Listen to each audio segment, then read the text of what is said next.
Elves, but also just Divining Top and Counterbalance set on 1 was pretty hard for Elves to beat. Now that they have some more natural order action, more card advantage, they have game. It's still not a matchup that an Elves player wants to see. Curran's going to start off here with a Bayou into a Deathrite Shaman. You saw Braun-Duin play an Arid Mesa, go down to 19 to get a Tundra, and here's a Sensei's Divining Top. After Curran does cut that deck very quickly, we'll move on to BBD's second turn, in which he draws a copy of Council's Judgment, a card that's not at its best in this matchup. It's not terrible, of course, but it is a little bit slow, all things considered, as Brian is going to lead off this turn with a Brainstorm. So a Terminus, an Arid Mesa, and a Tundra added to the hand. So a little bit of pressure averted there. The one thing Curran probably didn't want to see is that Brian just to slam a turn 2 counterbalance there, which he didn't. So he's got that going for him. Brian actually has a really land-heavy hand, which is not great. What he does have, however, is a Terminus and a Divining Top in play, so he has an instant speed 1-mana Wrath whenever he wants it, which is pretty good here. Karakas into a second top for BBD to complete the turn. Curran going to play a Glimpse into nature, and it looks like it's going to be go time. This is probably just going to be a value glimpse here. Arid Mesa going to get removed. That's a Quirion Ranger. So take a draw. Will Curran going to return the forest, untap that. Maybe a fetch land here? No, just a value. And now another card coming. It looks to be a Birchler Ranger, so he's going to draw from that, and he's really getting going now. He can get going. He has Nettle Sentinel with the Birchler Rangers, so they're going to go ahead and tap for mana. Nettle Sentinel, that's going to untap. Now he has another one draw card. If he could go off right now. Now, I won't be able to kill him this turn. I think that's very, very likely, even though, again, he has not played, actually, he has played land. He played the Bayou. So there's not going to be a Cradle this turn. But this is just a lot of value glimpsing and just getting a lot of cards, building up a relevant board, and saying, basically, you had better have Terminus very soon here.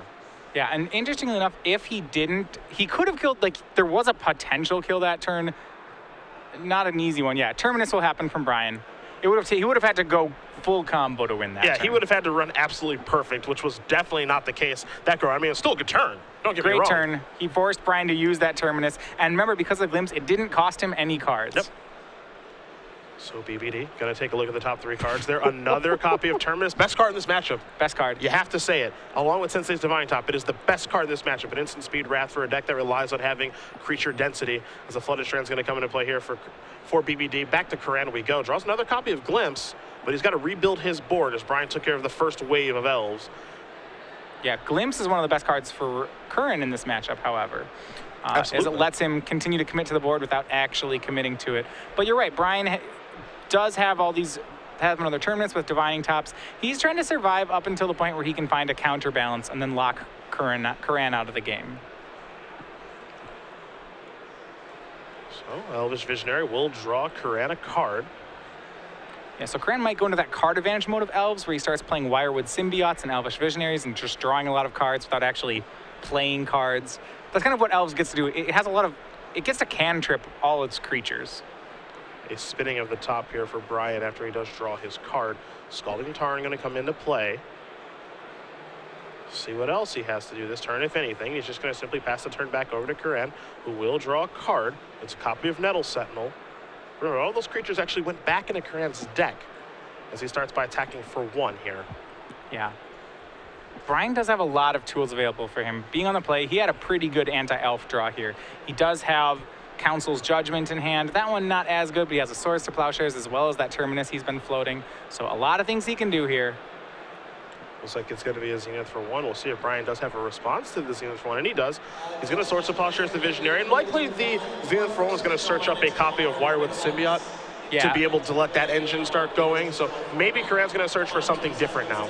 Yeah, that plan was to get the engine going. He's just trying to mitigate all this removal by drawing cards. And we may even see him get the Symbiote anyway. It's pretty good against removal. Curran's instead going to go for Deathrite Shaman here, which is probably the next best card. That's still a perfectly fine choice here for Riley. Going to play a Verdant Catacomb, see if he wants to search right now or not. Looks like he's going to wait. And Brian is going to spin the top here because he wants to keep floating that Terminus. It's so important for him to do that. Exactly. Such a powerful card in this matchup. He wants to make sure he doesn't draw, so he just draws another land. He's going to put it into play and simply pass the turn back here. For Brian, even though he does have top plus Terminus, he really doesn't have much else. Yeah, and because he's floating that Terminus, he can't get full value out of these tops. Lot size tops give you good card selection, but Brian doesn't want to crack a fetch land, so he really is just top decking right now and preserving the terminus. That said, Curran's not making much forward progress, so that's good for Brian. Dryad Arbor is going to be searched out here from the Verdant Catacombs. Riley will present that deck in a moment. He's going to begin his turn with an active Dryad Arbor along with an active Deathrite Shaman. A couple of lands in play as well. Might be setting up another Glimpse turn here potentially. As we saw, the first Glimpse turn was pretty good, and looks like we're going to go for a second one. So Glimpse of Nature is cast, and it does resolve. And it'll be go time here yet again. Begin with Nettle Sentinel to draw a card. Yeah, here's that resiliency of Elves, and he hasn't made the land drop yet this turn. So if he say we're to play Heritage Druid here, he could go for the full combo. Still no Cradle here for Riley. Gonna activate Deathrite Shaman to remove a Verdant Catacombs, play a Forest. That's his land for the turn. Now here's a copy of Scavenging Ooze. That'll resolve, so a card will be drawn for Curran. Yeah, and he's gonna force the second Terminus from BBD here. A perfect value glimpse. There's enough pressure on the board right now, in my opinion, that Brian has to seriously consider just terminusing this away and then having to deal with the third wave of creatures. And in this matchup, this is how you have to play it, I think. It's not about trying to combo out, because that's pretty unrealistic. Yeah, especially when, because of Brian's ability to do things like top, brainstorm, terminus, to full comboing is unlikely to work. So yeah, just being able to, Glimpse of Nature is one of your best weapons. A spinning of the top there from Brian before he does move to his turn. I think he may be considering fetching away here. We'll see if he has any interest or if he's just going to leave the Terminus there. And he will. So Terminus is going to be miracled and cast by Dryad Arbor along with everybody else that's out there. However, do remember that these cards are back in the deck and they're not gone for good.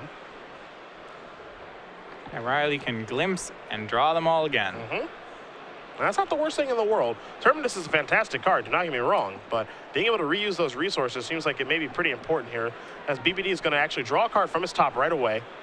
He picked up a Source of Plowshares. Now he's going to spin his top. Take a look at that top and two fetch lands. He says, I don't want these, so he'll sacrifice a fetch land to go get a Tundra. Right. And it's time for a fresh 3. Yeah, looking at a fresh 3 here. He had a top to burn, so he's going to do that. Now he's going to try to find some action. I think his best action is Counterbalance. Yeah, me too. I think that's the scariest card right now if you're Riley. See if Brian has any interest in spinning the top right away. It looks as though he does. So he's going to use the Tundra to do that. Take a look at a couple of cards. There's a Stoneforge Mystic, a Mystery Blue card, and a Plains. Brian very quickly sets that before passing the turn. I believe it was a Vendilion Click. So the Stoneforge Mystic is the win con that he needed. Stoneforge Mystic does take care, does get GT, which is one of the ways that Miracles can win. Not the prettiest turn I've ever seen from Viridia Shaman trying to take down a Sensei's Divining Top, but that very clearly means that Riley has nothing else to do. So he'll play a Dryad Arbor after that and simply pass the turn back over to Braun-Duin, who will draw that top. Yeah. V-Click's now in his hand. He has a Stoneforge Mystic on top. He opted to get the V-Click first. I think he wants to see Curran's hand before he chooses a game plan. Looks like we're going to see a Council's Judgment right now. It's time for that to take care of Viridian Shaman. So that's going to bite the dust. Council's Judgment, a card we don't see a ton of, but it is basically all that text, will of the Council, all that stuff. Look, it's here to kill True Name Nemesis. Yeah, it exiles any non-land permanent. And because it's a 2-player game, whatever you pick will get exiled, and your opponent will, of course, pick the same thing. Yep. A Wirewood Symbiote does come into play. No Elvish Visionary to go with it just yet, as Brian is going to sacrifice that Arid Mesa. He knows it's coming, and he doesn't have any interest in drawing it, so we'll get a fresh spin here at the end of Curran's turn.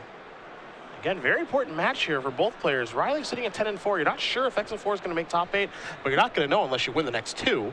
And for Brian, he is right on the cusp here, 10-3-1. He got off to a 9-0 start, actually 9-0-1 this weekend. Combine that with a 10-0 start last Invitational. You got to be feeling the pressure for him. I got to convert one of these things. Yeah. Right now there are 15 players remaining in the tournament at 10-3-1 or better. I would think if Brian can win both of them, he will still have a spot in top 8, but he won't be able to take any draws. They're both going to have to be wins. Period ain't going to quickly clear the top cards. Brian going to draw a copy of Terminus. That's not where he wants that card to be. He does have the 6 mana to cast it, but you'd rather have that be on top of the deck. So maybe he's going to go hunting for a Brainstorm to be able to help that.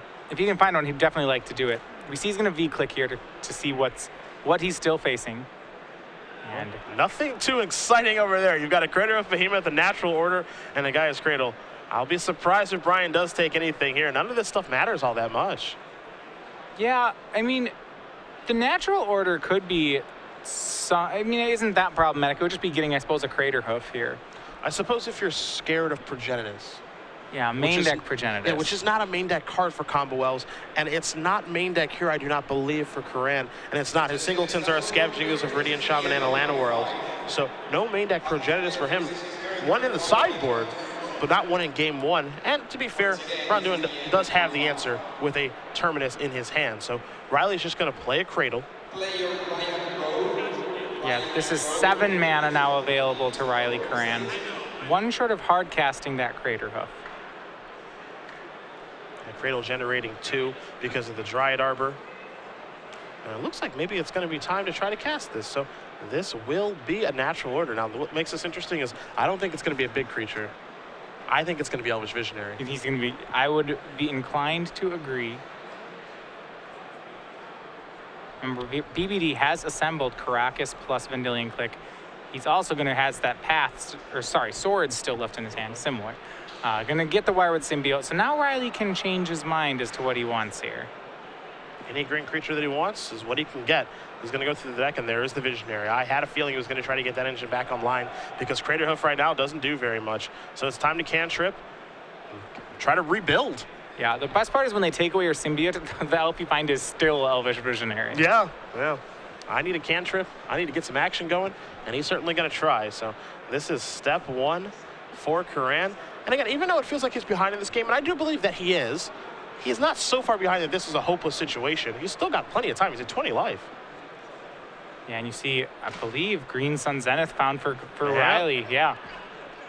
So now it's time for Wirewood, you have to imagine, right? Yeah, so much redundancy in elves. So many tutors that they just get to assemble their, they get their combo together once you give them enough time. And this is part of the reason that I mentioned with Terminus that each time Brian has cast Terminus, those creatures aren't dead.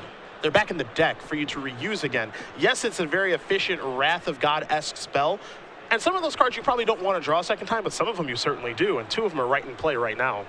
Right. We'll see what Brian can do. He spins the top, sees yet another Swords to Plowshares. We'll be happy with that. Remember, he does have a Terminus in his hand as well. Brian going to draw the swords right now. Might be a nice place to start by attacking, but can just start with swordsing here as well. Wirewood just causes so many problems. Yep, Wirewood is basically a flag bearer in the elf deck. Yeah. The first removal spell always goes at him. Yep. So Curran's going to say, I guess I'll activate this, yes, so I can get a card, and that's going to work. Yeah. So there goes the Symbiote. In comes the Vendilion Click. Curran's going to go down to 18. Brian with just Terminus in his hand. We'll see if he has any interest in maybe using that fetch land. It looks like he does, so he can start doing, of course, Vendilion Click plus Caracas, that 1-2 punch. Yeah, he has 4 mana up, so he can start doing that every turn to Riley. Remains to be seen whether he'll want to tap out for that. He may do it on end step if Riley just passes the turn. And right now, Gaia's Cradle not tapping for anything. Take a look at this hand. There goes the Elvish Visionary, I imagine. And there that does go Crater Hoof Behemoth. And Wooded Foothills, a mystery card coming here for Curran. Yeah, he does it during the draw step, so Curran doesn't even get to play the Elvish Visionary. Yep. Very smart play by Brian as he's going to untap. He'll spin top on the upkeep. It's time to take a little look-ski-poo. There's a Forcible along with an island and a Sensei's Divining Top. Yeah, nothing that Brian's particularly excited about. One thing he always can do is he can V-click himself to draw himself through cards faster. Yeah, if he wants to maybe shuffle through a top, things like that, he can do it. See Terminus and Force of Will, 5 mana to be able to cast Force of Will if necessary. No blue card just yet, but it looks like he may start by attacking here, and he will. So Curran going to go down to 15. Yeah, and you're right. Now that he has 5 lands in play, Force of Will as a hard counter is not. He could do a lot worse than that. And because he knows exactly how many, the cards in Curran's hand, which is Crater Hoof Behemoth. What you're basically going to see here is, I think, I'm not going to click you anymore. When you draw your first relevant spell, I'll force that, and then we can move forward to go back to clicking with Caracas. Yeah, he can always end step click Curran too. Maybe if Curran doesn't play anything, he can end step spin top, recast click. Yeah.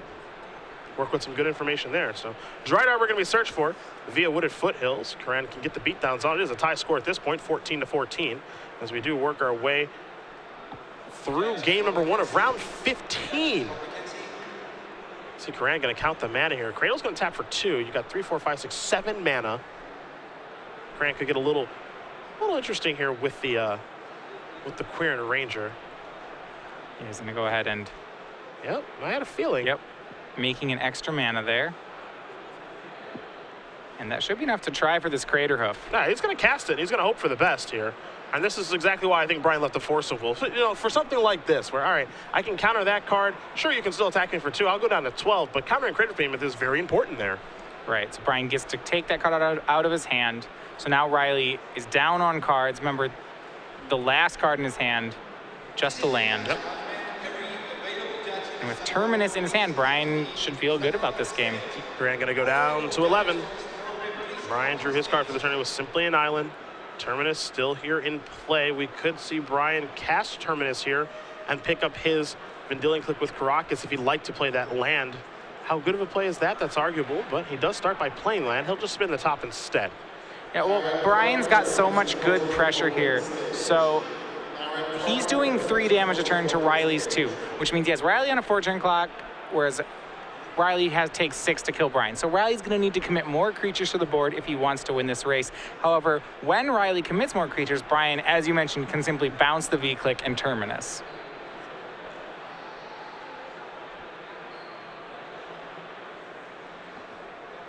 And Brian continues to leverage. That's going to be an upkeep V-Click, and it's a pair of Green Suns. 2 good cards there. I don't know if you take any of them or if you just take one and let him have the mystery box. You have to imagine one of those is going to turn into an Elvish Visionary. And then I guess if he allows him to keep the other one, we could see Wirewood plus Visionary get online again. Yeah, unless he has a lethal line, which I don't think he does. I agree. I think that's what we'll be seeing. At the same time, we could also just see him make a lot of mana and try to Zenith out a Crater Hoof. Does have almost enough creatures to start doing that. This just shows kind of the redundancy of Elves. You know, the redundancy here is really, really impressive to me, simply because Terminus has been cast twice. There's been multiple sorts of Plowshares, timely counter spells, a Council's Judgment. A lot of things have happened, and Riley's just still plugging away. Yeah, I mean, let's take a look at Brian's graveyard for a second. Okay, he has 2 Terminuses, 3 Swords to Plowshares, another Terminus in his hand. That's a huge amount of removal for Elves to play through. Yeah.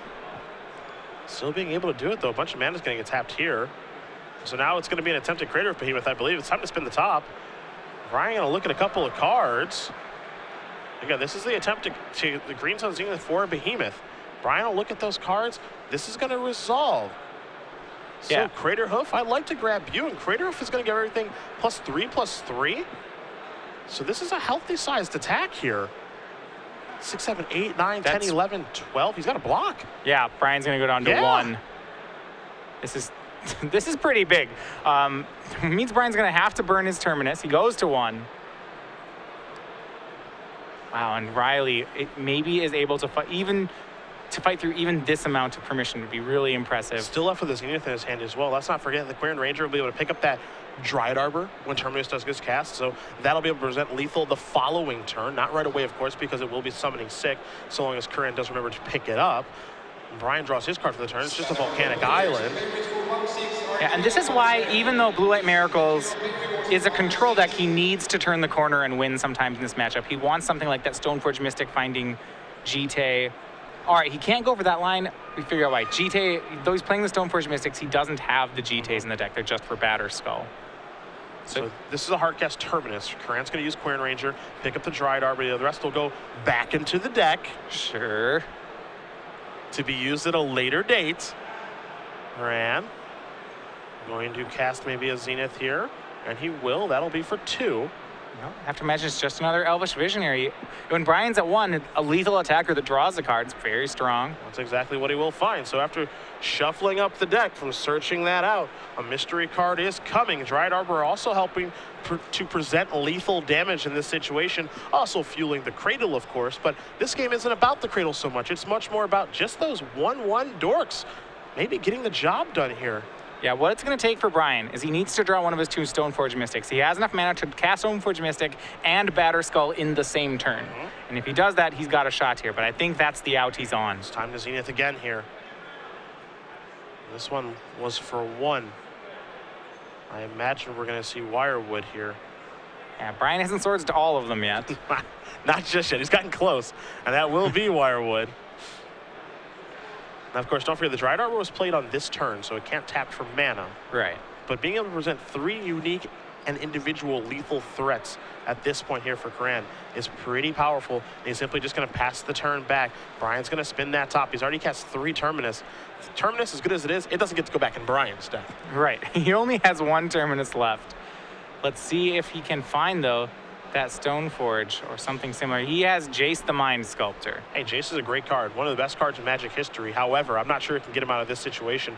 This is a Brainstorm looking at a top of Vendilion Click, I believe, and a Counterspell. But I don't think that that's going to help Brian out of this situation. He's going to set those cards back. And he is going to spin top because he gets to look 1 card deeper. The next card's a Jace, and all you can do is shrug his shoulders and concede the game. Riley Curran with a very impressive Game 1 win. And you can see it on Brian's face. He felt like he had control that entire time. Again, 3 Terminus, 3 Source of Plowshares, a Council's Judgment, a Force of Will here, a Jace there. Not good enough to beat combo Elves. Elves up a game. Yeah, and this really showcases how Elves has come so far as a combo deck as it's been refined over the last year. You know, it won through, yeah, as you said, triple Terminus, triple Swords to Plowshares. Usually that's a wall that Elves just can't get through. Very, very impressive win for Riley Curran. Again, he did win our Legacy Open 2 weeks ago in Indianapolis with this deck. A few subtle changes, but the overall game plan is still the same and able to grind out miracles that game. We'll turn our attention to the sideboards. You've got BBDs in front of you. What do you see? All right, well, as you saw, one of the weaknesses that BBD had in that game is he had a real inability to close things out. He could sweep the board, sweep the board, sweep the board, but because he doesn't play anything like Umezawa's Jite that actually kills all the future Elves, Riley Curran was able to rebuild. I think one of the weapons we'll see him use here is he has a humility in his sideboard. Powerful. Very powerful card against Elves. It stops a lot of the synergy they have. I'd imagine to see him use that. Outside of that, he probably just continues to improve his removal. He does have an Engineered Explosives. I'd expect him to use that. He does have more Stoneforge Mystics, which can get a 2nd copy of Batterskull. He may want to use those as well. They are not great, but what they do is provide him a clock, which it seemed like he really needed that game. Other side of things for Curran, has access to discard 3 copies of Cabal Therapy, a Progenitus, 3 Abrupt Decays, a couple copies of Thoughtseize, just 2 of those. You're also going to find a Sylvan Library, a Null Rod, a World Spine Worm. He's got, I believe, a Progenitus hanging out over here. A couple copies of Surgical Extraction as well. So as far as cards that he can bring in, I think he liked Abrupt Decay because he has the Magic Counterbalances hanging out. So I imagine that's coming in. The discard spells, I think, are negotiable. You know, when your opponent has top, discard's not that great. Yeah, I mean, when you're playing with Elves, you really don't want to board too many cards. It hurts the deck for every card you put in it. So I agree. I would expect Abrupt Decay so that he doesn't lose to a quick counterbalance. Discard is pretty take it or leave it. It really depends on what you want to cut for it.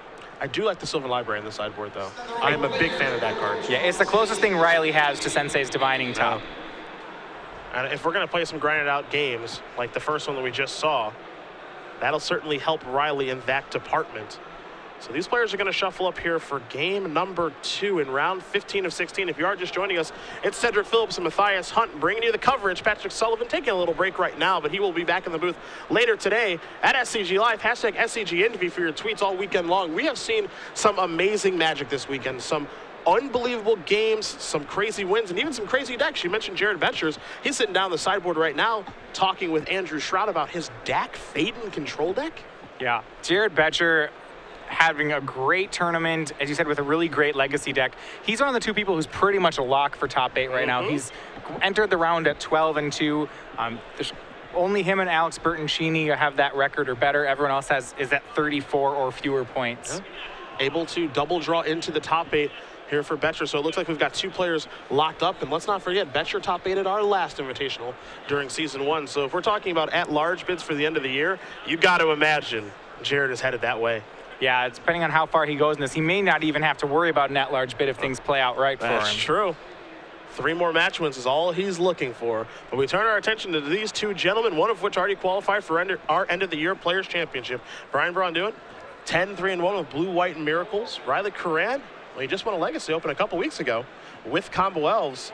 He's up a game right now. Both players going to keep. Sensei's Divining Top will be where Brian does start. He'll go to 19 and fetch out a Tundra to do so. We'll see what Curran does have for his first turn. Now, Brian's hand a little land light, but it's hard to ship back a turn 1 Divining Top in Miracles, regardless of what the rest of the hand is. May not be the best card in the deck, but I would say the most important.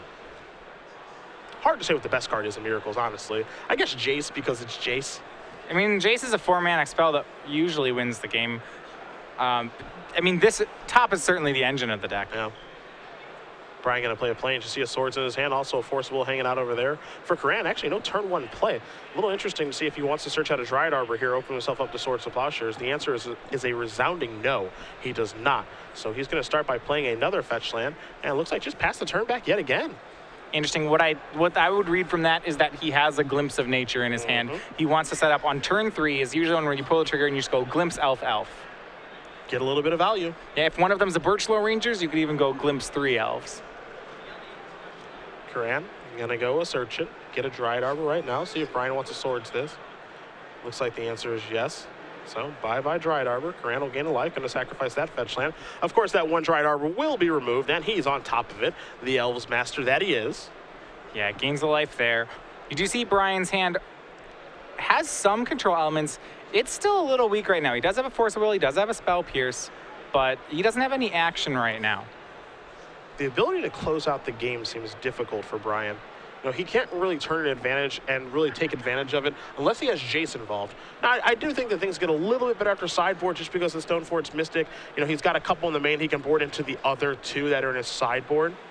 But we'll see if he can close games out quicker because that game in game 1, he had a pretty healthy control over it, but he couldn't kill his opponent. Right, yeah. He kept seeing all the cards he wants to see in the matchup. We see now Riley's finally going to play some Elves, starting with Quirion Ranger. There's a Cradle. That's going to tap for 2. This is Zenith for 1. See if Brian wants to counter this. Zenith, a very, very powerful card. You could say and argue that's the reason Curran was able to win game number 1. But that's going to get Spell Pierce, so 1 Zenith down. Pretty good value there. Brian does keep Spell Pierces in the matchup. There aren't actually that many non-creature spells in Riley's deck, but the ones he plays are very important. A spinning of the top. We'll look at a counterspell of Caracas and a Terminus. Number 1 of this game for the 1-mana Wrath of God spell. Yeah, great weapons for Brian. So once again, he has the ability to control the game for quite a while right now. Caracas will be the land that BBD does play.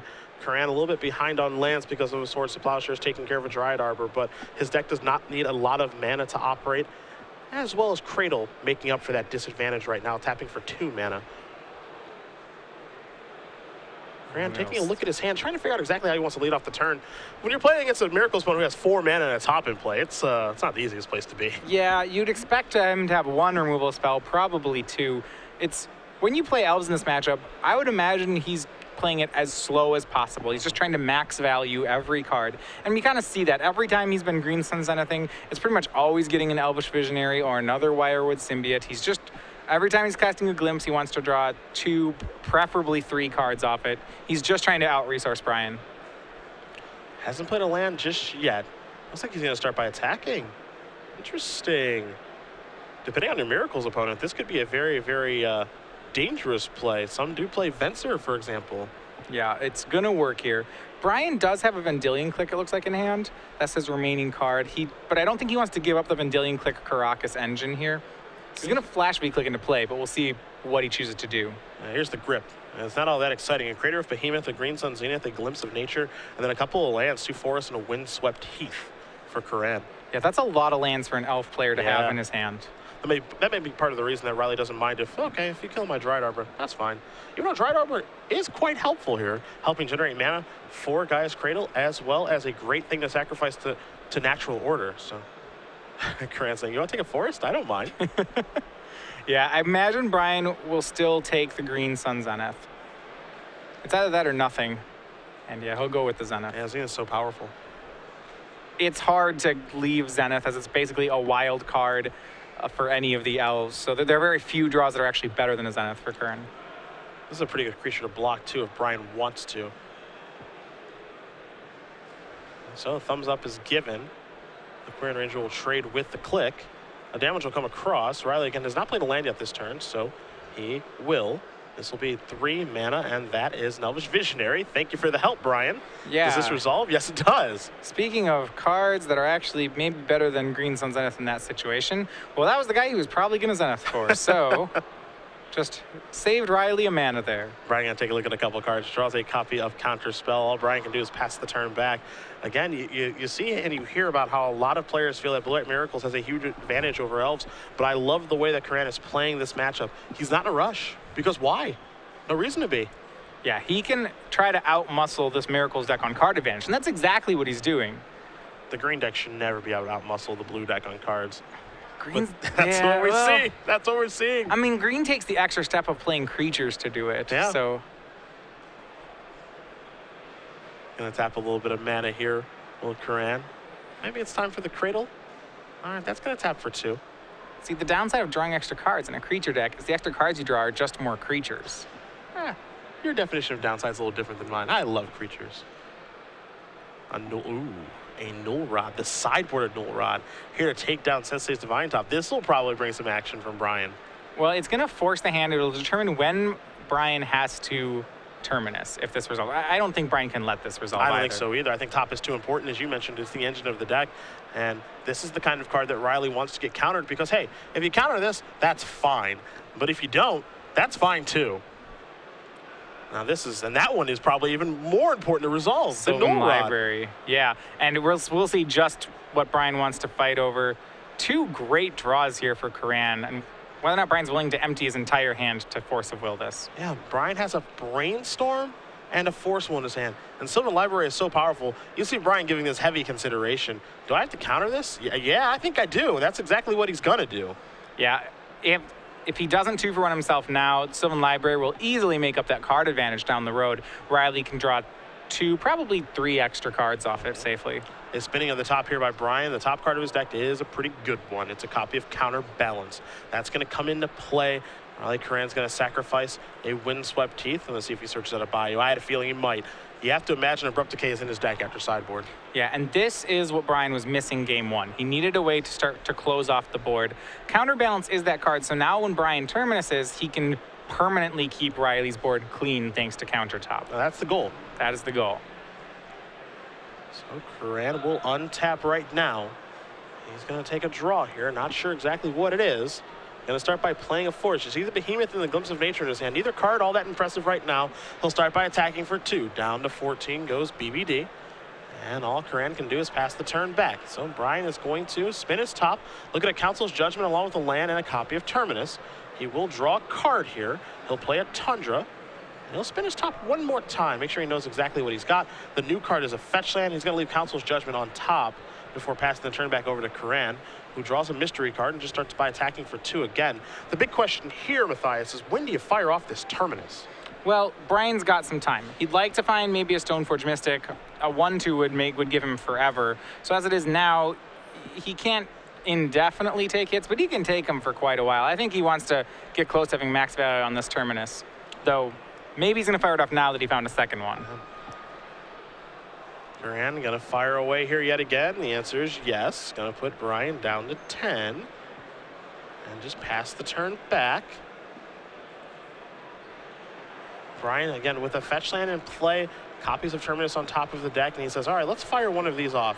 I finally found one in quotes, but in reality, we know that there's another one lurking as Brian's going to spin that top one more time. New card is Arid Mesa. Yeah, and this is the situation. This is what it looks like when Miracles is winning the game. Every turn, he just makes the land drop, spins a top, doesn't really do anything. Curran just going to have to play a Verdant Catacombs, pass the turn back over to Braun-Duin, who will spin that top. Looks like I have to imagine he'll draw there at Mesa, and he will, and he'll play it, and he'll spin again.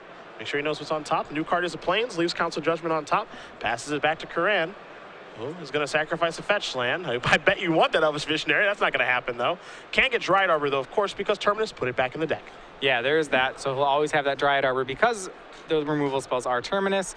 One thing that Brian has to be aware of is that if Riley gets enough mana in play, it is technically possible for him to hardcast this Craterhoof Behemoth. It's very realistic. Yeah, just play it with lands. If he does, I don't think Brian has any 8s to flip to counterbalance. No, the best Brian can do there is just keep floating a Terminus and then draw a card off the top and go that route. Riley's going to take another chip shot here with the Dryad Arbor. Both players going to make sure life totals are kosher here. So once that's squared away, we'll see if Riley has any other spells to cast. And the answer is no. 3 mystery cards in the grip as Brian does spin the top. Looks like he puts the planes on top of his deck. He is dying for a card like Stoneforge Mystic. That's just what he needs. He needs, and he doesn't even care if it gets equipment. He just needs Squire. Yeah. Brian draws. He's going to spin top with that planes, 2 and 3. Looks like maybe a blue card on top of his deck. He's just going to play a planes and pass the turn back over to Curran, who's going to draw a mystery card. Let's see if he starts by attacking yet again here. Yeah, he found a brainstorm, so that maybe will help him find an answer. Right now, remember, Council's Judgment actually cannot take care of Dryad Arbor because it is a land. It's a non-land permanent. Well, that's a little annoying. Right. So he could Terminus the Dryad Arbor. That's miserable. I don't think he wants to make that play. But otherwise, he's just going to take some hits for a while. Council's Judgment being revealed to counterbalance is going to counter that. I was wondering if Curran did draw a copy of Greenstone Zenith, how much he would Zenith for, because he could Zenith over the top of counterbalance, theoretically, depending on how much he does it for. You know, the 4s and the 5s in Brian's deck, while he does have a couple, Jace Force of Will, for example, he maybe will find a sweet spot to resolve that spell. I think that was Riley had a chance to Zenith for 4. I think that would have been the safe play if he wanted to find Elvish Visionary. Yes, Brian could counter it with a Jace, but if he has a Jace on top of his deck, what's Brian doing? Yeah, why is that hiding over there? Yeah, that guy would be in play. So, yeah, Brian really deftly was floating that 3 the entire time, even though there are almost no 3s in Elves. Brainstorm, going to draw Brian a Force of Will. Now we'll spin the top, see a brand new card on the bottom. Still floating a Terminus and a Council's Judgment. Other card right now is a mystery, but he will set that one on top. Simply untap. We'll take a draw, sitting at 7 life. You see the Force of Will. Maybe another copy of Sensei's Divining Top Brian is looking at. And he just says, all right, I'm happy passing the turn, leaving up Force of Will. Curran's going to draw a card here. And is it time yet again? Yes, it is. In comes Dryad Arbor. He's getting, with that damage, putting Brian to 6. Craterhoof is now a lethal attacker. The other thing here, too, that I think is really important to note is, all these chip shots make those fetch lands a little bit worse, too. He doesn't want to go too low. Here's a Deathrite Shaman. Looks like Curran's trying to wiggle his way around here. See exactly what, Brian, do you need to put your top on top or no? The answer is a resounding no. Swords to Plowshares. Yeah, Swords takes care of that here. Riley's going to go for a 3. He's going to go ahead and morph. This is Birchlore Rangers. It's going to sneak under the counterbalance. This is an SCG Live first, I believe. At least for me. Yeah, I mean, he'd have to have a land to get it, and I don't think he has one. Yeah, Council's Judgment's going to take care of that. Converted cost is 3. It's 3 on the stack and 0 in play. That's You're correct. Absolutely right. So Council's Judgment still gets it. One of those confusing things about morphs if you weren't playing back in Onslaught. And I actually like there that Riley made the test spell with the Birchlore Ranger because, again, this is a situation like Null Rod. If it resolves, cool. If it gets countered, that's cool too. But more importantly, I think Riley wants to know, well, do you still have your Council's Judgment floating in your top cards? And the answer was yes, he does. Yeah. You see there, now that Brian finally found that Swords to Plowshares, he does have a way to take care of Dryad Arbor that isn't Terminus. Got to slow down that Dryad Arbor's block, rock, and beats. Yeah, I am wondering whether or not he would have Terminus the Dryad Arbor, or at what point he would have. Eventually he would have, but 2, 1. Yeah. At the buzzer. I don't know if anyone wants to see that happen. A lot of cards for Curran. Yeah, a lot of ones. You have to imagine. 2 copies of Crater of Behemoth in the hand as well. The counterbalance soft lock is very difficult to beat. Let's not kid ourselves. Elves is not a deck with a large diversity of converted mana costs. And the fact that counterbalance always has the number 1 covered is pretty tough for Riley. Vendilion Click going to show a natural order. 2 copies of Crater of Behemoth. You see a Glimpse of Nature. We've known about that for a while. A Heritage Druid, a second Glimpse, a Thoughtseize, and a Wirewood Symbiote. What to take care of your Brian? I wouldn't be surprised if the answer is nothing. So a natural order, which is uncastable, 2 8-drops and 5 1-drops. No big deal. Looks like Brian may take something, though. Yeah. It looks like Curran just has a discard for the turn. Brian wanted to see all the information here, discarding a natural order. So Brian's going to spin the top. He'll set it up. BBD will untap. And an attack here for 3. Yeah, and Curran's doing a favor here. He's playing with his cards face up. This is something that actually a lot of players do during play testing. I don't always know if they do it in tournaments. It's instead of Brian writing down Curran's hand, Curran's just playing with the known cards face up. You see how he's adding face down cards to this when he draws. Yeah. Being very gentlemanly. Of course, this deck doesn't have Brainstorm after all, so. Yeah, if you do this when a Brainstorm deck, then every time you cast Brainstorm, you just have to pick up your whole hand because they don't know what's still in it anymore. There's a copy of Bayou. Curran will search out. Vanilla looking to close out this game.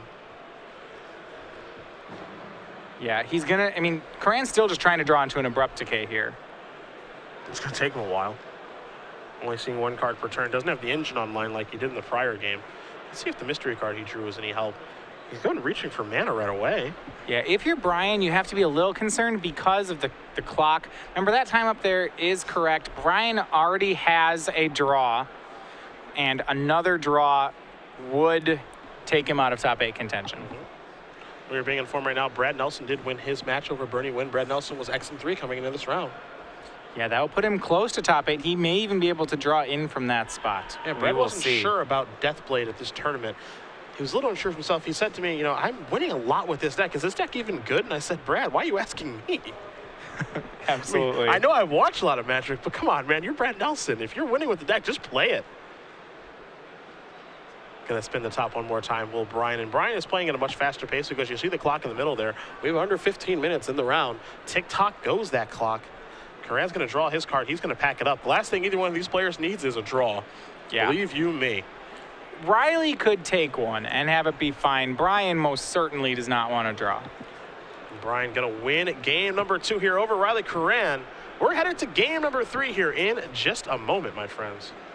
All right, so we saw there, the biggest difference between the first 2 games was Brian's ability to find that counterbalance game 2. We saw basically the game progressing the same way. Brian was answering everything, but really not making any progress. And game 2 looked like it would be the same, but then he was able to hit a counterbalance, and the dynamic of the game just shifted. Well, counterbalance is rather good against the old Elves deck, especially if you don't find an Abrupt Decay. Curran was unable to do that, and we move on to game number 3 here in just a moment. See people tweeting us here about how Birchler Ranger, along with counterbalance, costing 0 when it's on the stack. So we'll make sure we get clarification on that as well from our head judge of the tournament. So game number 3 will be underway here in just a moment for you guys. It's been a fun weekend so far. We've got 2 players locked in the top 8, Alex Bertoncini and Jared Betcher. Betcher, he just can't lose, which must be a really good feeling. Yeah, that's like that seems like it'd be a pretty good problem to have. I thought we were right, but some dude who plays games in the world told us we're wrong.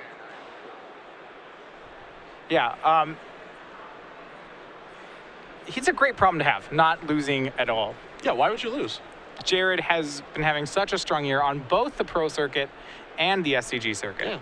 It's really something to watch. I mean, this is a guy who just plays a ton of Magic. You know, he plays at his local store all the time in Albany, and he just says, that's all I do. I just play Magic. I want to get better every single week.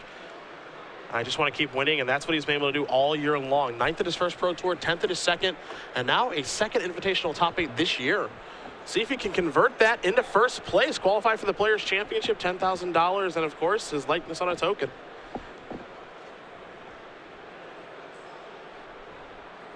All right, so we are on to game 3. Remember, Riley is on the play this game. And Tick-tock does go to that clock. Both players are going to keep a Deathrite Shaman. We'll begin things here for Curran. We'll see if he wants to search out a basic or a Bayou, and it will be a Bayou here for Curran. We saw some discard in his hand in game number 2. It was a Thoughtseize.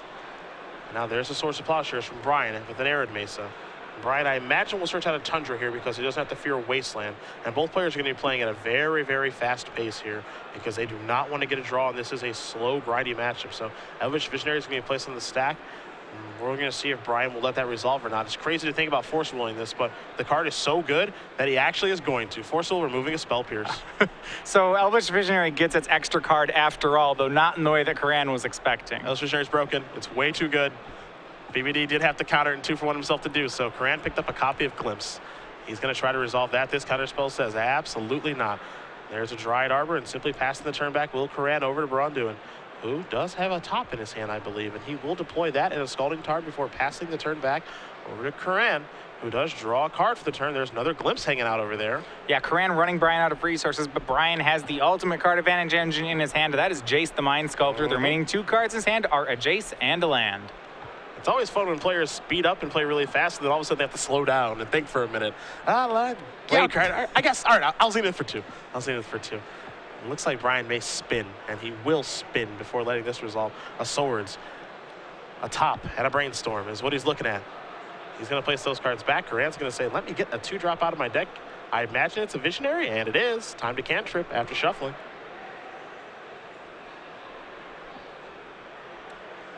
Brian looking at, as you said, the ultimate card drawing engine and Jace the Mind Sculptor. Jace, an interesting card in this matchup. After you take care of everything, Jace is completely absurd, but you got to take care of everything first. Right. Curran draws a mystery card, passes the turn back over to BBD, who will take a draw. And it's with a copy of Swords. With the lack of no other play, I mean, you just have to think he's going to slam a Jace here. He did draw the Swords to Plowshares, and that'll be great at defending the Jace, but he needs to get his cards right away. It would be hard for me to pass up playing a Jace on this board. Jace is just too powerful of a card. So a Volcanic Island and a Tundra are searched up here from BBD. And after he does shuffle and present his deck, I think we're going to see the best Planeswalker of all time come into play, and we will. So there is Jace the Mind Sculptor. Time to bounce the Dryad Arbor, kind of playing the role of a Stone Rain. Gaia's Cradle is the draw. He's going to unsummon there with Jace. Jace goes down to 2. And Riley gets a turn to draw some cards here. He starts with a Glimpse of Nature, goes into Wirewood Symbiote, and extra mana now off Cradle, gets another Symbiote. Does he have another 1 mana elf?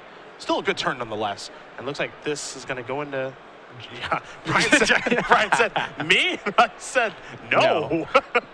Jace, are you kidding me? We're going to spin it top here, see if we can find it. Oh, wow. I was going to say, if he finds it, it's real good. Yeah, and he's going to. Now, he will get to pick up Elvish Visionary, of course, but that's still a really good turn. That's a Jace for Brian and a Swords to Plowshare in his hand to protect it. That was exactly what Brian needed in the situation. No, it's not over. It's not. Got to figure out what to do with Jace. Jace is going to Brainstorm. Couple of lands, 3rd card, I think, maybe it's 3 land. Yeah, 3 lands, so 2 lands going to go back. He can play a fetch, has Swords to defend the Jace, not that the green creatures have faced anyway, outside of Craterhoof. And he's just going to pass the turn back. We're under 9 minutes here, so again, the pace of play does have to be a little faster, but not turbo magic, of course. Elvish Visionary going to be cast, and the resolve here, I think, after Brian does spin that top one more time, going to look at a couple of lands. Brian, we saw him force a will with the blue card this before. I think he's really concerned about this card because it is so important for Curran in this matchup. It's real good. I don't know how much he cares about it now that he has Jace going on, but I mean, it is doing what Riley wants to do, which is running Brian out of resources. Brian going to shuffle and present here. Curran will cut it back, and then Brian's going to spin it top to take a look at a Force of Will, a Brainstorm, and a Pithing Needle. Those are interesting. Needle, I think, the most interesting of the bunch. Yeah, Needle pretty good here. I don't know if Brian needs the Needle anymore. He's just going to go ahead and keep cards on top right now. What's important there is no copy of Terminus. So Riley can try to build a board here, but you wonder if Riley is scared to try to build a board here in the face of Jace plus top plus the potential of Terminus, and he is just going to maybe pass the turn back? Potentially? He does play a land, which is Misty Rainforest. Misty Rainforest could go search of Dryad Arbor, which allow Cradle to tap for 2. Yeah, I'm surprised Riley did not commit another creature to the board there to help threaten the Jace harder. I'm not sure he had the option. Well, to be fair, hold on. Misty Rainforest is a creature now. It's a secret creature. It's the secret creature. Yeah. Okay. And Brian knows that, so he's going to say, all right, I'm going to Fate Seal you. Let's take a look. He says, I'm going to leave that on top. Now, we both know that's not going to happen. So Misty Rainforest is going to get sacrificed. Riley checking the top of his deck. I do like that. Yeah, it was a windswept teeth because I want to know, too. He's going to go get a Dryad Arbor because, come on, who doesn't check? When you have a fetch hand and play in Jace, right, you want to know if they got you good. Yeah. So there's your Dryad Arbor. That's important, of course, because it can start clocking Jace a little bit, but also providing mana for the Gaia's Cradle. Curran going to take a look at the graveyard in his exile pile, see what he's working with in his deck. Make sure life totals are kosher as we're underneath 7 minutes here. Riley will take a draw. Abrupt Decay, actually a pretty good one. Couldn't find that last game. Yeah. Does have Abrupt Decay. So now he's not going to get counter-tapped out of the game, but right now, it's not counter-tap that's beating him. It is the Mind Sculptor. on the other side. He's going to have to threaten it and force Brian to continue to find cards like Terminus. Yeah, he's got to deploy some threats this time. We didn't see it last turn. The idea there, you know, Dryad Arbor will clock it. That'll force you to Fate Seal me, you know, things of that nature. However, I think at this point you have to deploy some threats to the board and hope your opponent doesn't find Terminus. I think it feels kind of clear-cut at this point. I'm sure, you know, you want to do it in waves like we saw, but once we have Jason play, that changes the way you have to play the game. Yeah, I mean, Jace is a great engine for Brian, and it's only a matter of time until Jace and Fetch Lands finds Brian a counterbalance. And when he does, Riley has an Abrupt Decay for the first one, but Brian does play a full play set. A second Dryad Arbor here. He's just going to pass the turn again. I'm very, very surprised by this. Not to say that Riley's hand is great. He has a natural order. He has a Deathray Shaman, but I am a little bit surprised that he's taking this very, very slow approach to this game. As Brian's going to spin a top, look at a Needle, a Brainstorm, and a Mystery card. I believe it is a Scalding Tarn. He's going to set this happy, take a draw. It is a Scalding Tarn.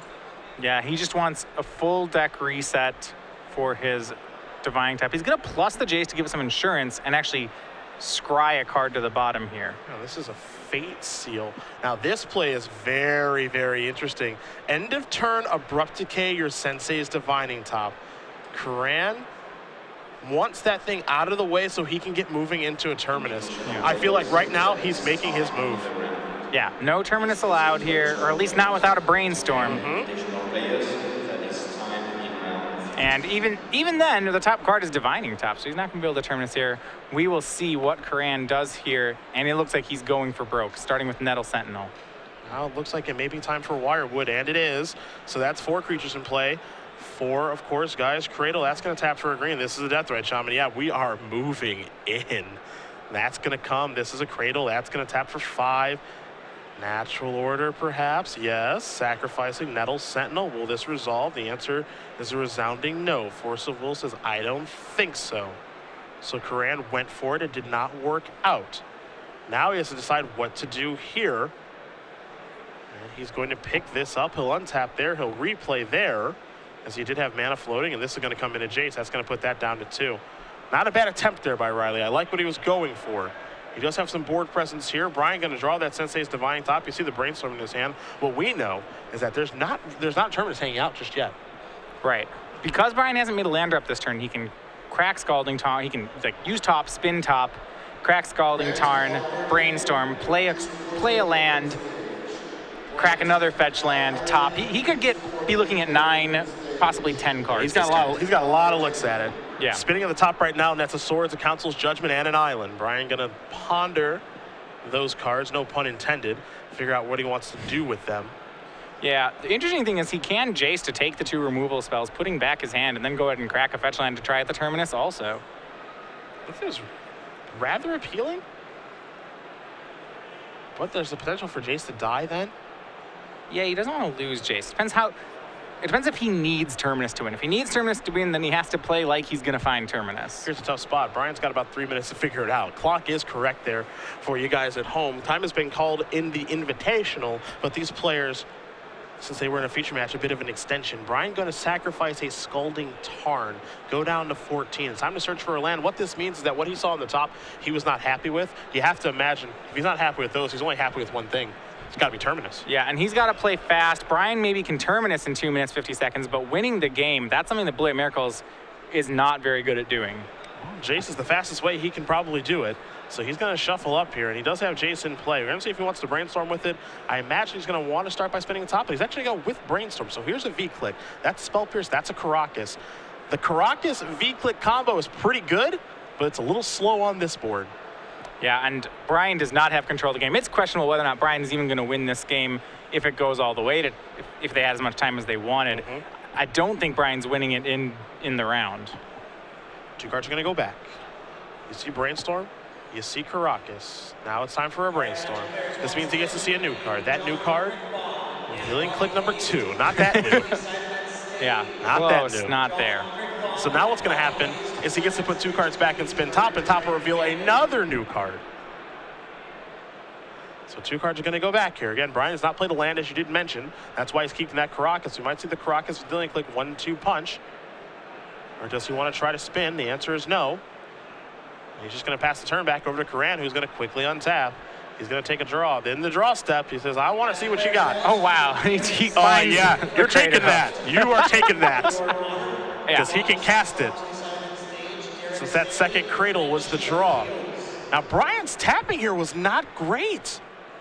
If he wanted to reuse Vendilion Click, now I don't know if he wanted to, but we'll see, because he could have, blocked something and picked up the Vendilion Click again and maybe click himself and who knows what, but he doesn't have access to that play right now.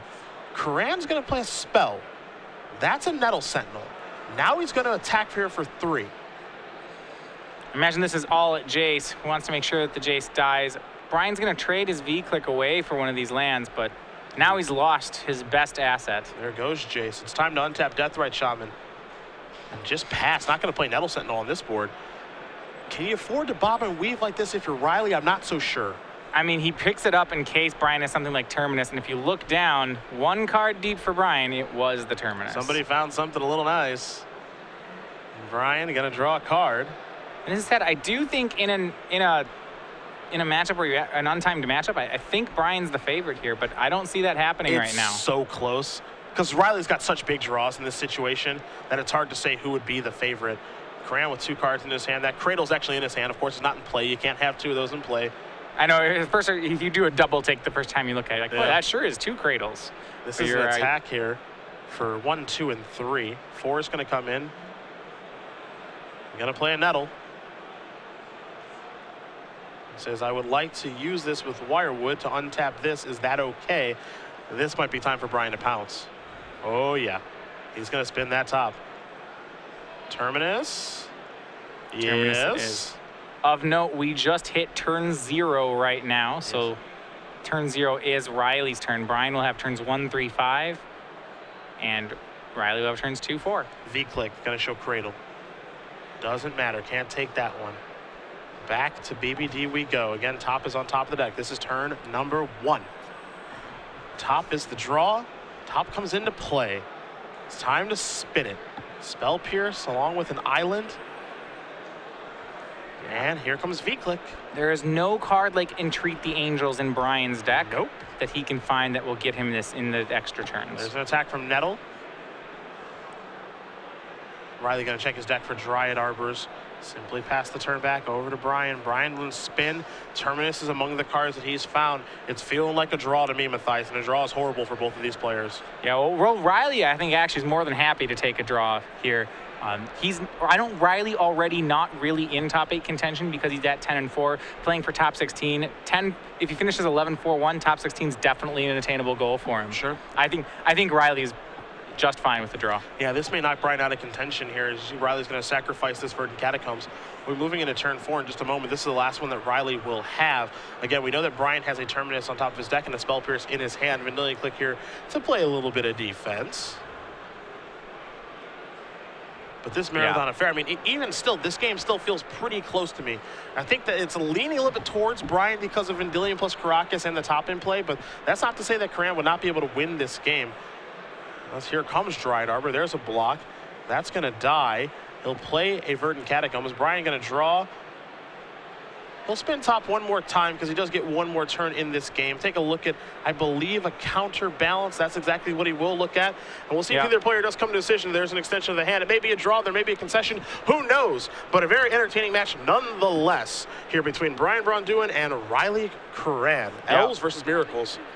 And it looks like Riley does concede to Brian in this situation. As you mentioned, he's out of top 8 contention. So Braun-Duin will end up winning this match and moving on to 11-3-1. His top 8 dream's still alive. Yeah, and I do think with that counter top lock, that game is going Brian's way. It's certainly not a friend, more a gentleman concession there of saying, hey, you got me. Yeah, you've got top plus counterbalance in that situation. You've got Terminus on top of your deck. Riley really can't do much to get out of the situation there. So he does decide to concede the match, knowing that if there was enough time, chances are I probably lose, and a draw is horrible for both of us. So